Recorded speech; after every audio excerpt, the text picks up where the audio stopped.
Decomposition, decompose करना मतलब break करना, तोड़ना, किसी एक चीज ਨੂੰ डिवाइड करके एक तो ज्यादा पार्ट बना देने, डीकम्पोजिशन।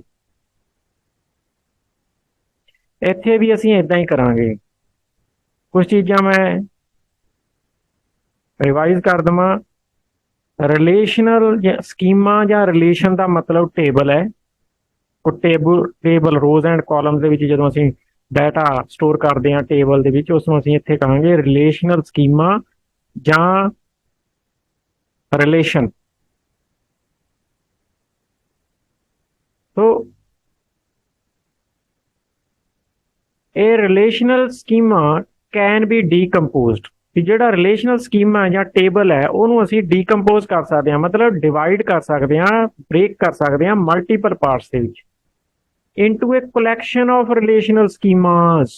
ਵੀ ਇੱਕ ਤੋਂ ਜ਼ਿਆਦਾ ਰਿਲੇਸ਼ਨਲ ਸਕੀਮਾਸ ਦੇ ਵਿੱਚ ਉਸ ਨੂੰ ਡੀਕੰਪੋਜ਼ ਕਰ ਸਕਦੇ ਹਾਂ। ਉਹਨਾਂ ਦੇ ਨਾਮ ਅਸੀਂ R1 R2 R3 and so on RM ਰੱਖ ਕੇ, 2 ਵੀ ਹੋ ਸਕਦੇ ਨੇ, 3 ਵੀ ਹੋ ਸਕਦੇ ਨੇ, 4 ਵੀ ਹੋ ਸਕਦੇ ਨੇ, 10 ਵੀ ਹੋ ਸਕਦੇ ਨੇ। ਵੀ ਇੱਕ ਰਿਲੇਸ਼ਨਲ ਸਕੀਮਾ ਨੂੰ ਡੀਕੰਪੋਜ਼ ਕਰਕੇ ਇੱਕ ਤੋਂ ਜ਼ਿਆਦਾ ਰਿਲੇਸ਼ਨਲ ਸਕੀਮਾਸ ਅਸੀਂ ਬਣਾ ਸਕਦੇ ਹਾਂ। ਕਾਹਦੇ ਲਈ? To eliminate some of the anomalies contained in the original relation R। ਜਿਹੜਾ ਪਹਿਲਾਂ ਇੱਕ ਰਿਲੇਸ਼ਨ ਸੀ ਜਿਸ ਦਾ ਨਾਮ R ਹੈ, ਅਸੀਂ ਮੰਨ ਲਿਆ, ਉਸ ਦੇ ਵਿੱਚ ਕੁਝ ਅਨੋਮਲੀਜ਼ ਹੋਣਗੀਆਂ। ਅਨੋਮਲੀਜ਼ ਮਤਲਬ ਕੁਝ ਪ੍ਰੋਬਲਮਸ ਹੋਣਗੀਆਂ, ਕੁਝ ਪ੍ਰੋਬਲਮਸ ਹੋਣਗੀਆਂ ਜਿਹੜੀਆਂ ਡਿਫਿਕਲਟੀ ਕ੍ਰੀਏਟ ਕਰਦੀਆਂ ਹੋਣਗੀਆਂ, ਉਹਨਾਂ ਨੂੰ ਅਸੀਂ ਕਹਿੰਦੇ ਹਾਂ ਅਨੋਮਲੀਜ਼।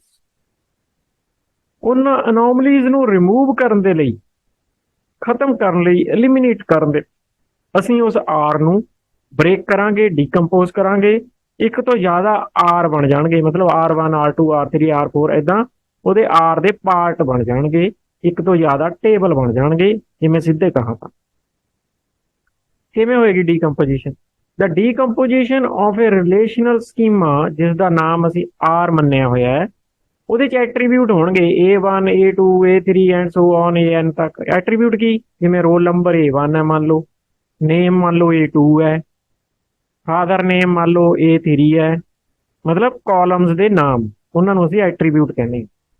ਸੋ ਇੱਕ ਰਿਲੇਸ਼ਨਲ ਸਕੀਮਾ ਮਤਲਬ ਇੱਕ ਟੇਬਲ, ਉਸ ਟੇਬਲ ਦੇ ਵਿੱਚ ਕਾਲਮ ਹੁੰਦੇ ਨੇ, ਉਹਨਾਂ ਨੂੰ ਅਸੀਂ ਐਟਰੀਬਿਊਟ ਕਹਿੰਦੇ ਹਾਂ। ਸੋ ਜਿਹੜਾ ਆਰ ਹੈ, ਆਰ ਇੱਕ ਰਿਲੇਸ਼ਨਲ ਸਕੀਮਾ ਹੈ, ਇੱਕ ਟੇਬਲ ਹੈ, ਉਹਦੇ ਵਿੱਚ ਇੰਨੇ ਸਾਰੇ ਐਟਰੀਬਿਊਟ ਨੇ, ਮਤਲਬ ਇੰਨੇ ਸਾਰੇ ਕਾਲਮਸ ਨੇ।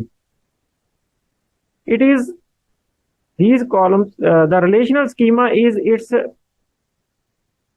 replacement by the decomposition of a relational schema जिस दा नाम R है, is its replacement by a set of relational schemas।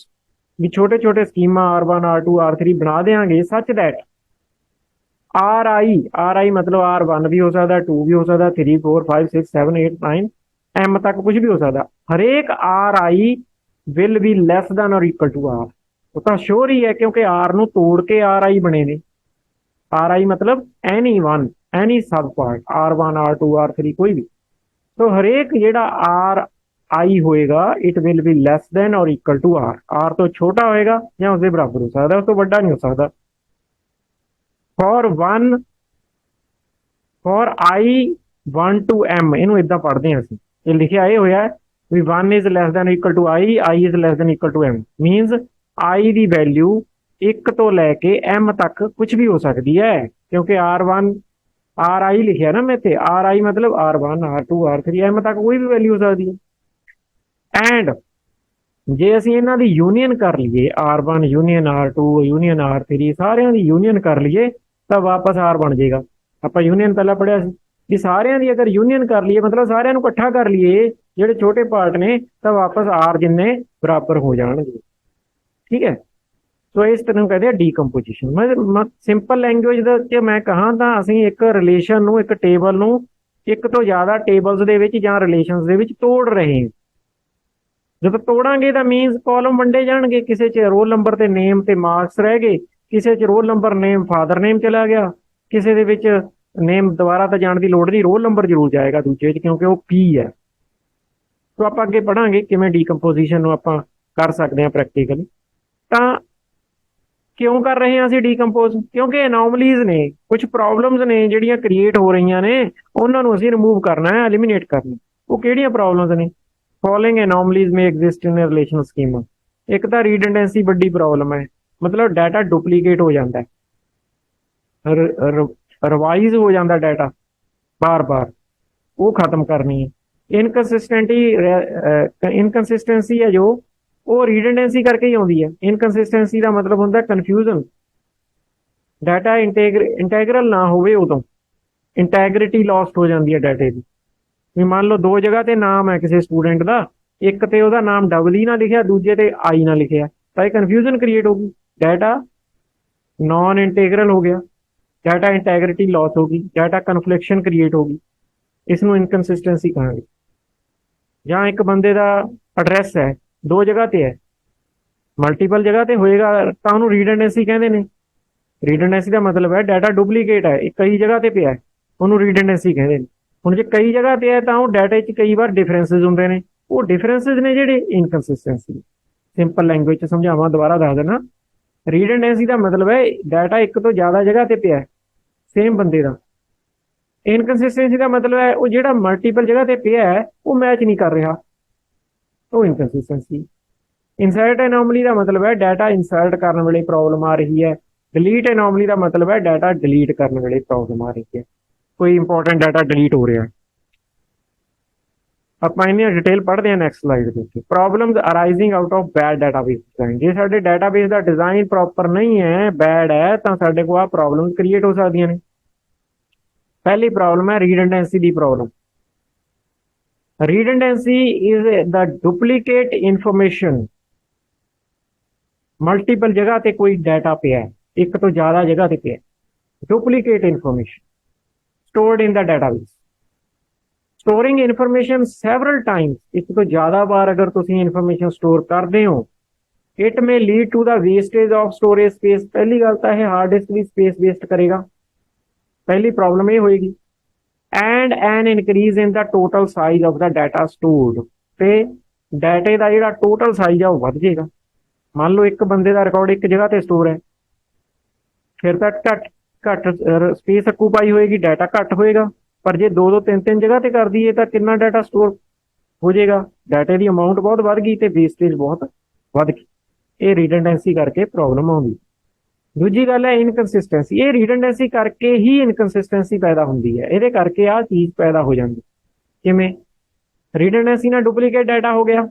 ਰੀਡੰਡੈਂਸੀ may lead to inconsistency if updates are made in such a data. ਮੰਨ ਲਓ ਇੱਕ ਬੰਦੇ ਦਾ, ਇੱਕ ਸਟੂਡੈਂਟ ਦਾ record ਤਿੰਨ ਜਗ੍ਹਾ ਤੇ ਸਟੋਰ ਹੈ, ਲਾਇਬ੍ਰੇਰੀ ਵਾਲਿਆਂ ਨੇ ਅੱਡ ਰੱਖਿਆ ਹੋਇਆ, ਅਕਾਊਂਟਸ ਡਿਪਾਰਟਮੈਂਟ ਨੇ ਅੱਡ ਰੱਖਿਆ ਹੋਇਆ, ਟੀਚਰਸ ਨੇ ਅੱਡ ਰੱਖਿਆ ਹੋਇਆ, ਤਿੰਨ ਜਗ੍ਹਾ ਤੇ ਸਟੋਰ ਹੈ।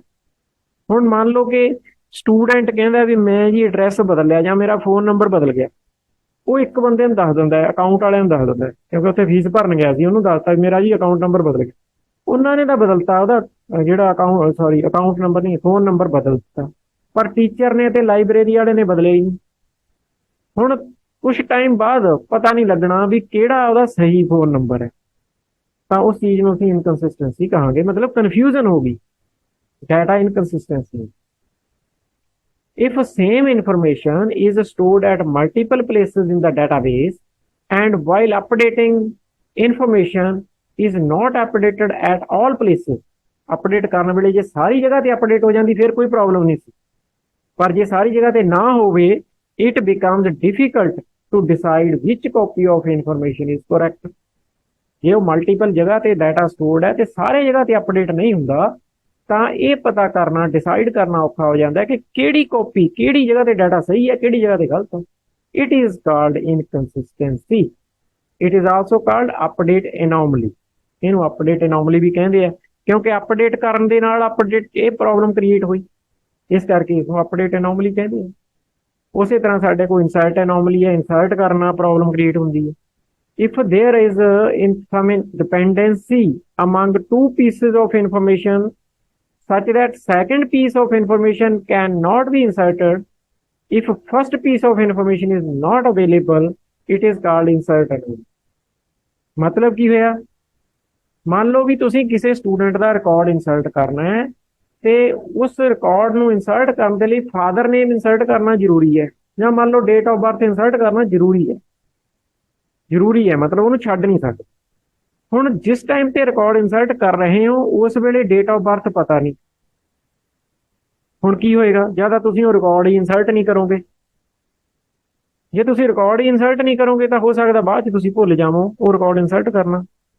ਇਹਦਾ ਮਤਲਬ ਕਿ ਇੱਕ ਪੀਸ ਆਫ ਇਨਫੋਰਮੇਸ਼ਨ ਜਦੋਂ ਕਿਸੇ ਦੂਜੇ ਪੀਸ ਆਫ ਇਨਫੋਰਮੇਸ਼ਨ ਤੇ ਡਿਪੈਂਡ ਕਰਦਾ ਹੋਵੇ ਤਾਂ ਉਸ ਸੈਕੰਡ ਪੀਸ ਆਫ ਇਨਫੋਰਮੇਸ਼ਨ ਦੀ ਅਨਅਵੇਲੇਬਿਲਿਟੀ ਹੋਣ ਕਰਕੇ ਜੇ ਇਨਸਰਟ ਨਹੀਂ ਹੋ ਸਕਦਾ ਤਾਂ ਉਸ ਨੂੰ ਇਨਸਰਟ ਅਨੋਮਲੀ ਕਿਹਾ ਜਾਂਦਾ। ਠੀਕ ਹੈ, ਉਸੇ ਤਰ੍ਹਾਂ ਡਿਲੀਟ ਅਨੋਮਲੀ ਹੈ, ਡਿਲੀਸ਼ਨ ਅਨੋਮਲੀ। ਇਫ ਦੇਰ ਇੱਥੇ ਕੀ ਹੋਊਗਾ ਵੀ ਜੇ ਇੱਕ ਪੀਸ ਆਫ ਇਨਫੋਰਮੇਸ਼ਨ ਦੂਜੇ ਪੀਸ ਆਫ ਇਨਫੋਰਮੇਸ਼ਨ ਤੇ ਡਿਪੈਂਡ ਕਰਦਾ ਹੈ, ਠੀਕ ਹੈ, ਇੱਕ ਪੀਸ ਨੂੰ ਡਿਲੀਟ ਕਰਾਂਗੇ ਤੇ ਦੂਜਾ ਵੀ ਡਿਲੀਟ ਹੋਊਗਾ, ਉਹ ਅਸੀਂ ਡਿਲੀਟ ਨਹੀਂ ਕਰਨਾ ਚਾਹੁੰਦੇ ਦੂਜਾ, ਤਾਂ ਇਹ delete anomaly. If there is some dependency among two pieces of information such that if one piece of information is deleted, another piece of information also gets deleted, which should not ਵੀ ਅਸੀਂ ਉਹਨੂੰ ਚਾਹੁੰਦੇ ਨਹੀਂ ਸੀ delete ਕਰਨਾ ਪਰ ਉਹ delete ਹੋ ਗਿਆ ਕਿਉਂਕਿ ਉਹ ਦੋਨੋਂ ਰਿਲੇਟਡ ਨੇ, ਕਨੈਕਟਡ ਨੇ। It is called deleting. So ਇਹ ਪ੍ਰੋਬਲਮਸ ਉਦੋਂ ਆਉਂਦੀਆਂ ਨੇ ਜਦੋਂ ਅਸੀਂ ਸਾਡਾ ਡਾਟਾਬੇਸ ਦਾ ਡਿਜ਼ਾਈਨ ਵਧੀਆ ਨਹੀਂ ਬਣਿਆ। ਜੇ ਵਧੀਆ ਬਣਿਆ ਹੋਏਗਾ ਤਾਂ ਨਾ ਇਨਸਰਟ ਦੀ ਪ੍ਰੋਬਲਮ ਆਏਗੀ, ਨਾ ਡਿਲੀਟ ਦੀ, ਨਾ ਇਨਕਨਸਿਸਟੈਂਸੀ ਦੀ, ਨਾ ਰੀਡੰਡੈਂਸੀ। ਤੇ ਵਧੀਆ ਕਿਵੇਂ ਬਣਾਉਣਾ ਉਹ ਆਪਾਂ ਅਗਲੀਆਂ ਸਲਾਈਡ ਦੇ ਉੱਤੇ ਦੇਖਾਂਗੇ। ਸਭ ਤੋਂ ਪਹਿਲਾਂ ਸਾਨੂੰ ਕੁਝ ਬੇਸਿਕਸ ਸਾਨੂੰ ਸਮਝਣੇ ਪੈਣਗੇ, ਜਿਵੇਂ ਸਾਡੇ ਕੋਲੇ ਹੈ ਫੰਕਸ਼ਨਲ ਡਿਪੈਂਡੈਂਸੀ। ਇਹ ਆਪਾਂ ਪਿੱਛੇ ਪੜ੍ਹਿਆ ਨੇ, one piece of information depends on another piece of information. ਉਹ ਕੀ ਹੈ? Functional dependency. Functional dependencies play an important role in differentiating good database design from not so good database design. Functional dependency ਦੇ ਨਾਲ ਸਾਨੂੰ good database design ਤੇ bad database design ਦਾ ਪਤਾ ਲੱਗ ਜਾਂਦਾ ਹੈ। Functional dependency ਦੇ ਨਾਲ ਹੀ ਉਹ good ਹੋ ਸਕਦਾ ਹੈ, ਉਹਨੂੰ ਸੈੱਟ ਕਰਨ ਦੇ ਨਾਲ ਹੀ ਉਹ, ਨਾ ਸੈੱਟ ਕਰਨ ਨਾਲ ਉਹ bad ਹੋ ਸਕਦਾ, ਜੇ ਉਹਨੂੰ ਸੈੱਟ ਕਰ ਦਈਏ ਤਾਂ ਉਹ good ਹੋ ਸਕਦਾ ਹੈ। ਸੋ ਇੰਪੋਰਟੈਂਟ ਰੋਲ ਪੈਦਾ ਕਰਦੀ ਹੈ functional dependency. Functional dependencies are the consequences of interrelationships among attributes of an entity represented by a relation. Relation ਮਤਲਬ ਟੇਬਲ ਦੇ ਵਿੱਚ ਐਟਰੀਬਿਊਟ ਮਤਲਬ ਕਾਲਮ। ਜਦੋਂ ਉਹ ਕਾਲਮ ਇੱਕ ਦੂਜੇ ਤੇ ਡਿਪੈਂਡ ਕਰਦੇ ਨੇ, ਇੱਕ ਦੂਜੇ ਨਾਲ ਇੰਟਰ ਰਿਲੇਸ਼ਨਸ਼ਿਪ ਨੇ ਉਹਨਾਂ ਦੇ, ਜਿਵੇਂ ਫਾਦਰ ਨੇਮ ਹੈ ਉਹ ਨੇਮ ਨਾਲ ਰਿਲੇਟਡ ਹੈ, ਜਿਹੜੇ ਬੱਚੇ ਦਾ ਨਾਮ ਹੈ ਉਹਦਾ ਹੀ ਉਹ ਫਾਦਰ ਹੈ, ਉਵੇਂ ਉਹਦੀ ਡੇਟ ਆਫ ਬਰਥ ਹੈ। ਇਹ ਇੰਟਰ ਰਿਲੇਸ਼ਨਸ਼ਿਪਸ ਹੁੰਦੇ ਨੇ ਕਾਲਮਸ ਦੇ ਵਿੱਚ, ਮਤਲਬ ਐਟਰੀਬਿਊਟਸ ਦੇ ਵਿੱਚ। ਤਾਂ ਫੰਕਸ਼ਨਲ ਡਿਪੈਂਡੈਂਸੀ ਇਸੇ ਚੀਜ਼ ਨੂੰ ਕਿਹਾ ਜਾਂਦਾ ਵੀ ਉਹ ਇੱਕ ਚੀਜ਼ ਦੂਜੀ ਤੇ ਡਿਪੈਂਡ ਕਰ ਰਹੀ ਹੈ, simple. Alternatively, it may be due to the relationship among entities that are represented by a relation. ਦੋ ਐਂਟੀਟੀਜ਼ ਦੇ ਵਿੱਚ ਆਪਸ ਵਿੱਚ ਵੀ ਇੱਕ ਕਨੈਕਸ਼ਨ ਹੋ ਸਕਦਾ ਹੈ, ਜਿਵੇਂ ਲਾਇਬ੍ਰੇਰੀ ਚੋਂ ਬੁੱਕ ਇਸ਼ੂ ਕਰਾਉਣਾ ਅਤੇ ਬੱਚੇ ਦਾ ਰੋਲ ਨੰਬਰ ਜਿਹੜਾ ਕਿ ਅਕਾਊਂਟ ਡਿਪਾਰਟਮੈਂਟ 'ਚ, ਉਹ ਆਪਸ ਵਿੱਚ ਇੱਕ ਦੂਜੇ ਨਾਲ ਰਿਲੇਟਡ ਨੇ, ਉਹ ਰਿਲੇਸ਼ਨਸ਼ਿਪ ਹੈ ਦੋਨਾਂ ਦਾ। ਜਾਂ ਰਿਜ਼ਲਟ ਵਾਲਾ ਜਿਹੜਾ ਟੇਬਲ ਹੈ ਉਹਦਾ ਸਟੂਡੈਂਟ ਦੀ ਰਜਿਸਟ੍ਰੇਸ਼ਨ ਵਾਲਾ ਜਿਹੜਾ ਟੇਬਲ ਹੈ, ਉਹਨਾਂ ਦੋਹਾਂ ਦਾ ਟੇਬਲਸ ਦਾ ਆਪਸ ਵਿੱਚ ਇੱਕ ਰਿਲੇਸ਼ਨਸ਼ਿਪ ਹੈ, ਉਹ ਇੱਕ ਡਿਪੈਂਡੈਂਸੀ ਹੈ। ਗਿਵਨ ਏ ਰਿਲੇਸ਼ਨ ਆਰ, ਮੰਨ ਲਓ ਕੋਈ ਰਿਲੇਸ਼ਨ ਹੈ ਜਿਸ ਦਾ ਨਾਮ ਆਰ ਹੈ, ਟੇਬਲ ਹੈ। Attribute y of r is functionally dependent on attribute x of r. ਉਹਦੇ ਵਿੱਚ y ਅਤੇ x ਦੋ ਐਟਰੀਬਿਊਟ ਨੇ r ਦੇ ਅੰਦਰ। ਐਟਰੀਬਿਊਟ ਮਤਲਬ ਕਾਲਮ, r ਮਤਲਬ ਰਿਲੇਸ਼ਨ ਮਤਲਬ ਟੇਬਲ, ਤੇ y ਜਿਹੜਾ ਹੈ ਉਹ x ਤੇ ਡਿਪੈਂਡ ਕਰਦਾ ਹੈ। ਮੰਨ ਲਓ ਫਾਦਰ ਨੇਮ ਹੈ ਜਿਹੜਾ ਉਹ ਨੇਮ ਤੇ ਡਿਪੈਂਡ ਕਰਦਾ ਹੈ, ਜਾਂ ਨੇਮ ਹੈ ਜਿਹੜਾ ਉਹ ਰੋਲ ਨੰਬਰ ਤੇ ਡਿਪੈਂਡ ਕਰਦਾ ਹੈ। ਠੀਕ ਹੈ, y ਫਿਰ ਨੇਮ ਹੋ ਗਿਆ, x ਫਿਰ ਰੋਲ ਨੰਬਰ ਹੋ ਗਿਆ।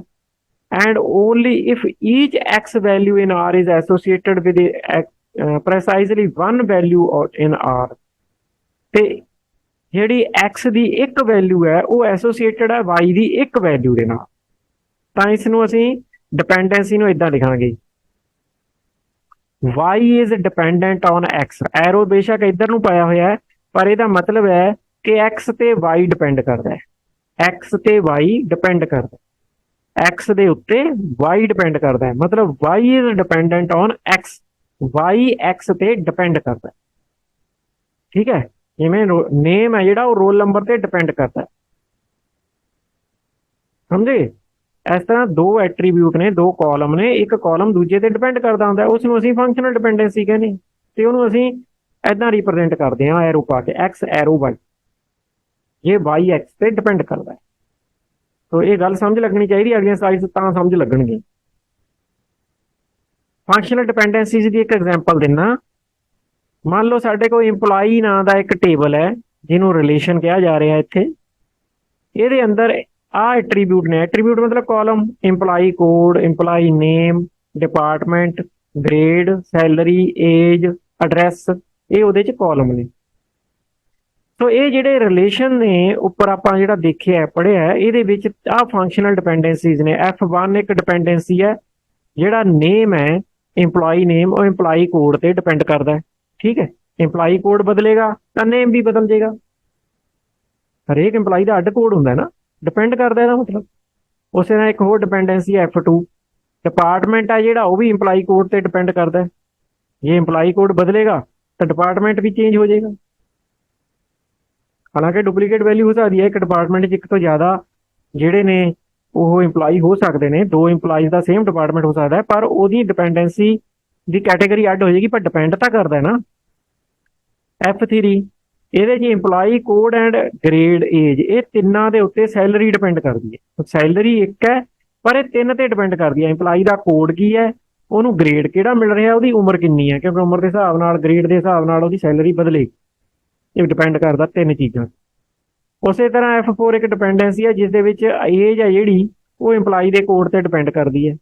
ਉਵੇਂ ਜਿਹੜਾ ਐਡਰੈਸ ਹੈ ਜਿਹੜਾ, ਉਹ ਵੀ ਇੰਪਲਾਈ ਕੋਡ ਤੇ ਡਿਪੈਂਡ ਕਰਦਾ।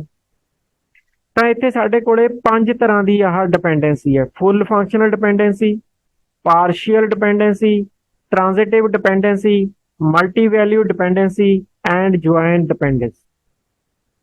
ਅਸੀਂ ਇਹਨਾਂ ਦੀ ਥੋੜੀ ਡਿਟੇਲ, ਸਾਰਿਆਂ ਦੀ ਡਿਟੇਲ ਚ ਆਪਾਂ ਨੈਕਸਟ ਸਲਾਈਡ ਦੇ ਉੱਤੇ ਡਿਸਕਸ ਕਰਦੇ ਹਾਂ। ਸਭ ਤੋਂ ਪਹਿਲਾਂ ਫੁੱਲ ਫੰਕਸ਼ਨਲ ਡਿਪੈਂਡੈਂਸੀ, ਜਦੋਂ ਕੋਈ ਫੁੱਲੀ ਡਿਪੈਂਡੈਂਟ ਹੁੰਦਾ, ਇਹਦੇ ਨਾਮ ਤੋਂ ਹੀ ਪਤਾ ਲੱਗਦਾ ਹੈ। Functional dependency X to Y, ਇੱਥੇ ਕੀ ਕਹਾਂਗੇ ਅਸੀਂ, Y is dependent on X, is called full functional dependency if removal of any attribute A from X would result in the cancellation of dependency। X ਤੇ Y depend ਕਰਦਾ ਹੈ। X may be a set of attributes, X ਜ਼ਰੂਰੀ ਨਹੀਂ ਹੈ ਕਿ ਇੱਕ ਹੋਵੇ, ਜਿਵੇਂ ਮੈਂ ਰੋਲ ਨੰਬਰ ਕਿਹਾ ਸੀ ਇੱਕ ਹੀ ਹੈ, ਜ਼ਰੂਰੀ ਨਹੀਂ ਇੱਕ ਹੋਵੇ, ਇੱਕ ਤੋਂ ਜ਼ਿਆਦਾ ਵੀ ਹੋ ਸਕਦੇ ਨੇ। ਜਿਵੇਂ ਆਹ ਦੇਖੋ, ਇੱਥੇ ਮੈਂ ਐਗਜ਼ਾਮਪਲ ਲਈ ਸੀ ਵੀ ਜਿਹੜੀ ਸੈਲਰੀ ਹੈ, ਸੈਲਰੀ ਆ ਤਿੰਨਾਂ ਦੇ ਗਰੁੱਪ ਤੇ ਡਿਪੈਂਡ ਕਰਦੀ ਹੈ। ਇਹ ਤਿੰਨਾਂ ਦਾ ਗਰੁੱਪ ਇੱਕ X ਹੈ, ਸੈਲਰੀ Y ਹੈ। ਸੋ Y is dependent on X, ਪਰ X ਸਿਰਫ ਇੱਕ ਚੀਜ਼ ਨਹੀਂ ਹੈ, X is a group of 3 things। ਸੋ ਇੱਥੇ ਗੱਲ ਉਹੀ ਹੋ ਰਹੀ ਹੈ ਵੀ X ਜਿਹੜਾ ਐਟਰੀਬਿਊਟ ਹੈ, X ਦੇ ਵਿੱਚੋਂ ਜੇ ਕੋਈ ਵੀ ਇੱਕ ਐਟਰੀਬਿਊਟ A ਮੰਨ ਲਓ ਰਿਮੂਵ ਕਰ ਦਈਏ ਤਾਂ ਡਿਪੈਂਡੈਂਸੀ ਕੈਂਸਲ ਹੋ ਜਾਂਦੀ ਹੈ। ਤਾਂ ਇਹਦਾ ਮਤਲਬ ਹੈ ਫੁੱਲ ਫੰਕਸ਼ਨਲ ਡਿਪੈਂਡੈਂਸੀ ਹੈ, ਮਤਲਬ ਪੂਰੇ ਗਰੁੱਪ ਤੇ ਡਿਪੈਂਡ ਕਰੇਗਾ। ਜੇ ਉਹਦੇ ਚੋਂ ਇੱਕ ਵੀ ਕੱਢਾਂਗੇ ਤਾਂ ਡਿਪੈਂਡੈਂਸੀ ਖਤਮ ਹੋ ਜਾਏਗੀ, ਮਤਲਬ full functional dependency. In other words, when all non key attributes, non key ਜਿਹੜੇ ਨੇ ਡਿਪੈਂਡ ਕਰਨ ਵਾਲੇ ਹੁੰਦੇ ਨੇ, are dependent on the key attribute, ਜਿਹਦੇ ਤੇ ਡਿਪੈਂਡ ਕਰਦੇ ਨੇ ਉਹਨੂੰ ਕੀ ਐਟਰੀਬਿਊਟ ਕਹਿੰਦੇ ਆ। It is called full functional dependency. ਆਹ ਲਾਈਨ ਮੈਂ ਦੁਬਾਰਾ ਪੜ੍ਹਦਾ, ਇਹ ਡੈਫੀਨੇਸ਼ਨ ਹੈ। In other words, when all non key attributes are dependent only on the key attribute, it is called full functional dependency। For example, ਆ ਸਾਡੇ ਕੋਲੇ student ਇੱਕ ਟੇਬਲ ਹੈ, ਇਹਦੇ ਅੰਦਰ ਰੋਲ ਨੰਬਰ, ਨੇਮ, ਐਡਰੈਸ, ਏਜ, ਕੋਰਸ ਆ attribute ਨੇ। ਇੱਥੇ ਫੁੱਲ ਫੰਕਸ਼ਨਲ ਡਿਪੈਂਡੈਂਸੀ ਹੈ ਕਿਸ ਦੀ, ਨੇਮ, ਐਡਰੈਸ, ਏਜ, ਕੋਰਸ, ਇਹ ਚਾਰੇ ਹੀ ਚੀਜ਼ਾਂ ਰੋਲ ਨੰਬਰ ਤੇ ਡਿਪੈਂਡ ਕਰਦੀਆਂ, ਫੁੱਲੀ ਡਿਪੈਂਡ ਕਰਦੀਆਂ। ਆਲ ਨੌਨ ਕੀ ਐਟਰੀਬਿਊਟਸ, ਇਹ ਚਾਰੇ ਹੀ ਨੌਨ ਕੀ ਐਟਰੀਬਿਊਟ ਨੇ, ਇਹ ਡਿਪੈਂਡ ਕਰਦੇ ਨੇ ਕੀ ਐਟਰੀਬਿਊਟ ਰੋਲ ਨੰਬਰ ਤੇ। ਇਹ ਫੁੱਲ ਫੰਕਸ਼ਨਲ ਡਿਪੈਂਡੈਂਸੀ ਹੈ। ਹੁਣ ਆ ਰੋਲ ਨੰਬਰ ਰਿਮੂਵ ਕਰ ਦੋ, ਇਹ ਡਿਪੈਂਡੈਂਸੀ ਖਤਮ ਹੋ ਗਈ, ਉਹ ਹੈਗਾ ਹੀ ਰੋਲ ਨੰਬਰ ਇੱਕ ਹੀ ਹੈ। ਠੀਕ ਹੈ, ਇਹ full functional dependency. Partial dependency, functional dependency X to Y, मतलब Y is dependent on X, is called partial dependency if some attributes A that belongs to X can be removed from X and dependency still holds। ਇਹ ਪਿੱਛੇ ਵਾਲੇ ਨਾਲ ਉਲਟੀ ਹੋ ਗਈ। ਇਹਦੇ ਚ ਤਾਂ ਕੀ ਸੀ ਬਈ, ਜੇ X ਦੇ ਵਿੱਚੋਂ ਇੱਕ ਵੀ ਐਟਰੀਬਿਊਟ ਰਿਮੂਵ ਕੀਤਾ ਤਾਂ ਡਿਪੈਂਡੈਂਸੀ ਖਤਮ ਹੋ ਜਾਂਦੀ ਹੈ, ਇਸ ਕਰਕੇ ਫੁੱਲ ਫੰਕਸ਼ਨਲ ਹੈ। ਇਹ ਪਾਰਸ਼ੀਅਲ ਹੈ, ਇਹਦਾ ਮਤਲਬ ਕੀ ਹੈ, X ਦੇ ਵਿੱਚੋਂ ਜੇ ਇੱਕ ਵੀ ਐਟਰੀਬਿਊਟ ਰਿਮੂਵ ਕੀਤਾ ਤਾਂ ਉਹਦੇ ਨਾਲ ਇਹ ਡਿਪੈਂਡੈਂਸੀ ਖਤਮ ਨਹੀਂ ਹੁੰਦੀ, ਉਹ ਸਟਿਲ ਹੋਲਡ ਕਰਦੀ ਹੈ। ਇਹਦਾ ਮਤਲਬ ਇਹ ਪਾਰਸ਼ੀਅਲ ਡਿਪੈਂਡੈਂਸੀ ਹੈ। In other words, when some non-key attribute are dependent on the key attribute and the remaining non-key attribute depend on key attribute and one or more non-key attributes, it is called partial dependency. कुछ non की attribute ਤਾਂ ਕੱਲੀ ਕੀ ਤੇ depend ਕਰਦੇ ਨੇ, ਕੁਝ ਨॉन key attribute ਕੀ ਅਤੇ ਕਿਸੇ ਹੋਰ ਨॉन की ਤੇ ਵੀ ਕਰਦੇ ਨੇ, ਉਸ ਨੂੰ ਅਸੀਂ ਪਾਰਸ਼ੀਅਲ ਡਿਪੈਂਡੈਂਸੀ ਕਹਿੰਦੇ ਹਾਂ। ਫॉर एग्जांपल स्टूडेंट है, ਇਹ ਚ roll number, course name, address, age, completion date, ਇਹ ਐਟਰੀਬਿਊਟ ਦਿੱਤੇ ਨੇ, ਇਹ ਸਾਰੇ ਸਟੂਡੈਂਟ ਦੇ ਐਟਰੀਬਿਊਟ ਨੇ। ਹੁਣ ਇੱਥੇ ਸਾਡੇ ਕੋਲ ਫੁੱਲ ਫੰਕਸ਼ਨਲ ਡਿਪੈਂਡੈਂਸੀ ਜਿਹੜੀ ਹੈ ਉਹ ਨੇਮ, ਏਜ, ਐਡਰੈਸ ਦੀ ਹੈ, ਇਹਦੇ ਤੇ ਆ ਡਿਪੈਂਡ ਕਰਦਾ ਹੈ। ਉਸੇ ਤਰ੍ਹਾਂ ਸਾਡੇ ਕੋਲ ਕੰਪਲੀਸ਼ਨ ਡੇਟ ਹੈ ਜਿਹੜੀ ਉਹ ਰੋਲ ਨੰਬਰ ਅਤੇ ਕੋਰਸ ਦੇ ਉੱਤੇ ਡਿਪੈਂਡ ਕਰਦੀ ਹੈ।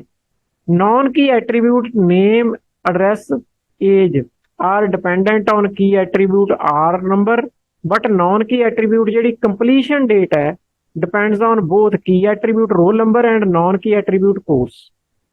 ਜਿਹੜੀ completion date ਹੈ ਇਹ ਦੋ ਤੇ ਡਿਪੈਂਡ ਕਰਦੀ ਹੈ, roll number key attribute ਹੈ, course ਆ ਜਿਹੜਾ ਇਹ non key attribute, ਇਹ non key attribute ਤੇ ਵੀ ਡਿਪੈਂਡ ਕਰਦੀ ਹੈ। ਇਹ ਜਦੋਂ ਕੋਈ नॉन की एट्रीब्यूट किसी नॉन की एट्रीब्यूट ਤੇ ਡਿਪੈਂਡ ਕਰਦਾ, ਕੀ ਤੇ ਤਾਂ ਕਰਦਾ ਹੀ ਕਰਦਾ, ਨਾਲ ਨॉन की ਤੇ ਵੀ ਕਰਦਾ ਹੋਵੇ ਤਾਂ ਉਸ ਨੂੰ ਅਸੀਂ ਪਾਰਸ਼ੀਅਲ ਡਿਪੈਂਡੈਂਸੀ ਕਹਿੰਦੇ ਹਾਂ। ਆ ਡੈਫੀਨੇਸ਼ਨ ਇਹੀ ਕਹਿੰਦੀ ਹੈ। In other words, when some non-key attribute are dependent on key attribute and some remaining non-key attribute depend on key attribute and one or more non-key attribute, it is called partial dependency। ठीक है, ਇਹ ਚੀਜ਼ ਵੀ ਉਹਦੇ ਤੇ depend ਕਰਦੀ ਹੈ completion date. Completion date roll number ਅਤੇ course ਦੋਨਾਂ ਤੇ ਡਿਪੈਂਡ ਕਰ ਰਹੀ। ਟ੍ਰਾਂਜ਼ਿਟਿਵ ਡਿਪੈਂਡੈਂਸੀ ਇਹ ਇੱਕ ਤੋਂ ਦੂਜੇ, ਦੂਜੇ ਤੋਂ ਤੀਜੇ ਤੱਕ ਜਦੋਂ ਚਲੀ ਜਾਂਦੀ ਹੈ ਉਦੋਂ ਟ੍ਰਾਂਜ਼ਿਟਿਵ ਕਹਿੰਦੇ ਆ। ਇਹ functional dependency x to y, ਇਹਦੇ ਵਿਚਾਲੇ ਇੱਕ z ਆ ਜਾਏਗਾ। In a relation R, relation schema R is called transitive dependency if there is a set of attributes Z that is either a candidate key or a subkey of R and both X to Z and Z to Y hold। मतलब Z is dependent on X and Y is dependent on Z। Indirectly ਜਿਹੜਾ Y ਹੈ ਉਹ X ਤੇ depend ਕਰ ਰਿਹਾ ਹੈ। ਮਤਲਬ ਦੋ ਆ ਗਈਆਂ ਉਹਦੇ ਵਿੱਚ।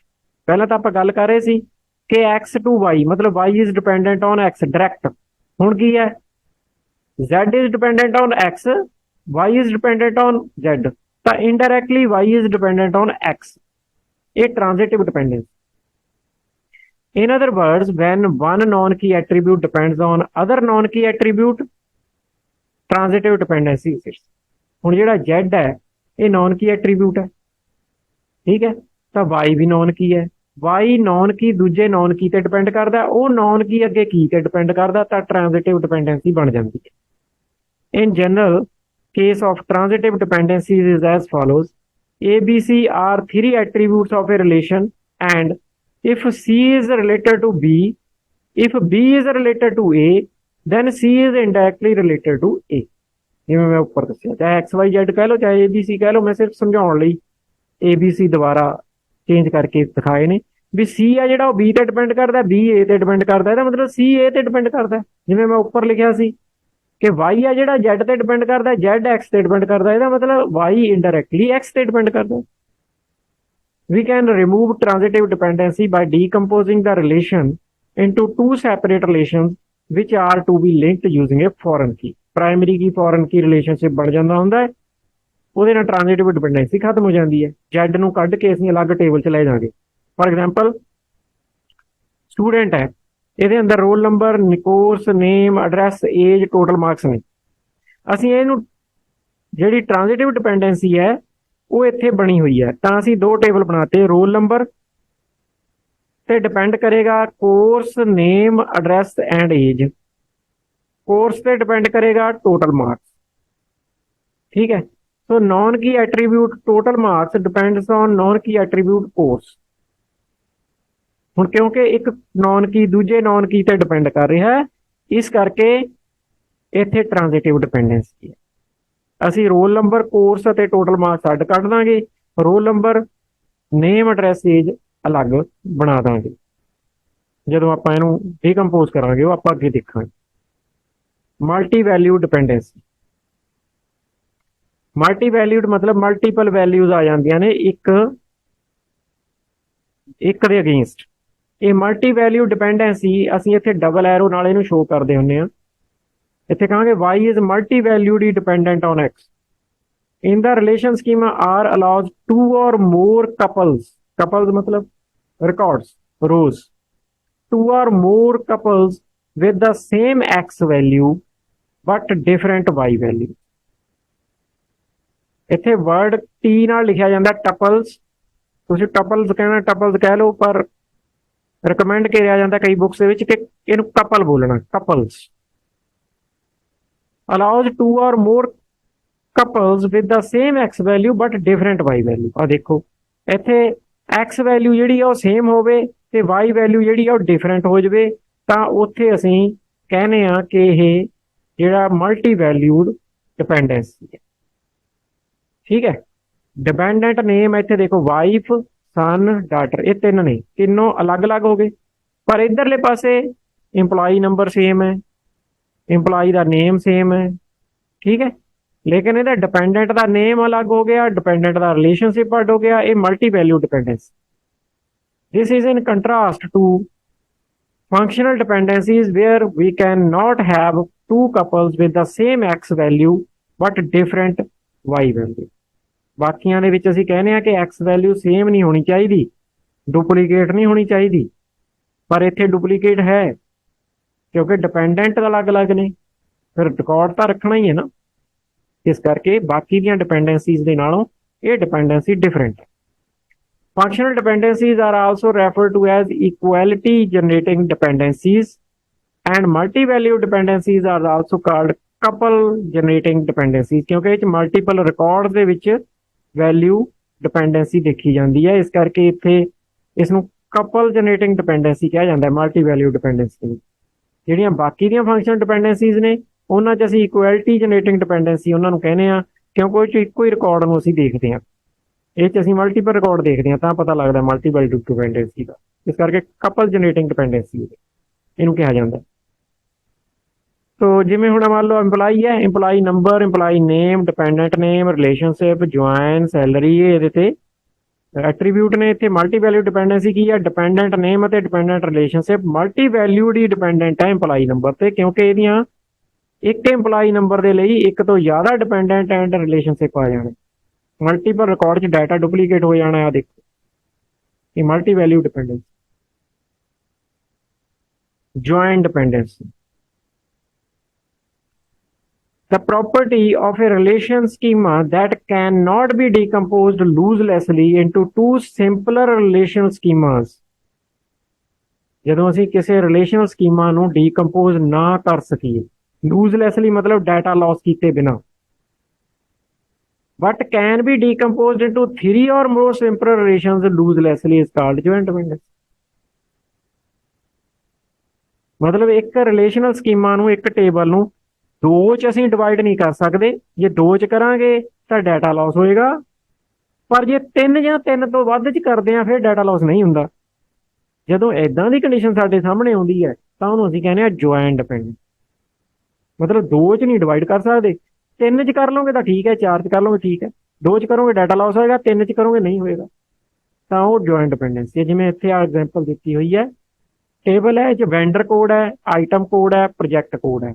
ਆ ਵੈਂਡਰਸ ਨੇ V1, V2, V3, ਇਹ 'ਚ ਆਈਟਮ ਕੋਡ ਹੈ I1, I2, I3, project code ਨੇ P1, P2, P3। ਹੁਣ ਇੱਕ ਵੈਂਡਰ, ਇੱਕ ਆਈਟਮ, ਇੱਕ ਪ੍ਰੋਜੈਕਟ, ਇੱਕ ਵੈਂਡਰ ਦੂਜੀ ਆਈਟਮ ਵੀ ਦੇ ਸਕਦਾ ਹੈ, ਆ ਦੇਖੋ ਦੋ ਆਈਟਮ ਵੀ ਦੇ ਸਕਦਾ ਹੈ, ਤੇ ਇੱਕ ਆਈਟਮ ਜਿਹੜੀ ਹੈ ਸੇਮ ਆਈਟਮ ਉਹ ਇੱਕ ਤੋਂ ਜ਼ਿਆਦਾ ਪ੍ਰੋਜੈਕਟਸ ਤੇ ਕੰਮ ਵੀ ਕਰ ਸਕਦੀ ਹੈ। ਇਹਨਾਂ 'ਚ ਡਿਪੈਂਡੈਂਸੀਆਂ ਇੱਕ ਦੂਜੇ ਤੇ ਜ਼ਿਆਦਾ ਨੇ। ਇੱਕ ਵੈਂਡਰ ਇੱਕ ਤੋਂ ਜ਼ਿਆਦਾ ਆਈਟਮਾਂ ਸਪਲਾਈ ਕਰ ਸਕਦਾ ਹੈ, ਇੱਕ ਆਈਟਮ ਇੱਕ ਤੋਂ ਜ਼ਿਆਦਾ ਪ੍ਰੋਜੈਕਟ 'ਚ ਯੂਜ਼ ਹੋ ਸਕਦੀ ਹੈ, ਇੱਕ ਵੈਂਡਰ ਇੱਕ ਤੋਂ ਜ਼ਿਆਦਾ ਪ੍ਰੋਜੈਕਟ ਲਈ ਵੀ ਆਈਟਮ ਦੇ ਸਕਦਾ ਹੈ। ਠੀਕ ਹੈ। ਇੱਕੋ ਆਈਟਮ ਇੱਕ ਤੋਂ ਜ਼ਿਆਦਾ ਪ੍ਰੋਜੈਕਟ 'ਚ ਯੂਜ਼ ਹੋ ਸਕਦੀ ਹੈ, ਇੱਕ ਤੋਂ ਜ਼ਿਆਦਾ ਆਈਟਮਸ ਇੱਕ ਪ੍ਰੋਜੈਕਟ 'ਚ ਯੂਜ਼ ਹੋ ਸਕਦੀਆਂ ਨੇ।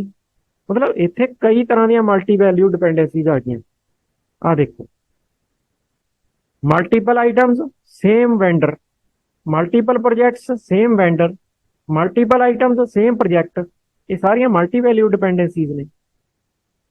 This relation can not be decomposed into two relations lost, ਜੇ ਆਪਾਂ ਦੋ ਚ ਡਿਵਾਈਡ ਕਰਾਂਗੇ, ਇਸ ਨੂੰ ਵੰਡਾਂਗੇ ਤਾਂ ਇਹਦੇ ਚ ਡਾਟਾ ਲਾਸ ਹੋ ਜਾਏਗਾ। But can be decomposed into three relations loss ਵਿੱਚ, ਪਰ ਜੇ ਤਿੰਨ ਚ ਵੰਡ ਦਾਂਗੇ ਫਿਰ ਡਾਟਾ ਲਾਸ ਨਹੀਂ ਹੋਏਗਾ। ਇਹ ਵੰਡਣਾ ਕਿਵੇਂ ਆ, ਉਹ ਆਪਾਂ ਅਗਲੇ ਜਿਹੜਾ ਟੌਪਿਕ ਆ ਉਹਦੇ ਚ ਦੇਖਾਂਗੇ, ਨਾਰਮਲਾਈਜੇਸ਼ਨ ਦੇ ਵਿੱਚ। ਫਿਲਹਾਲ ਇੱਥੇ ਸਾਡੇ ਕੋਲੇ ਡਿਪੈਂਡੈਂਸੀ ਦਾ ਇਹ ਕੰਸੈਪਟ ਆਇਆ।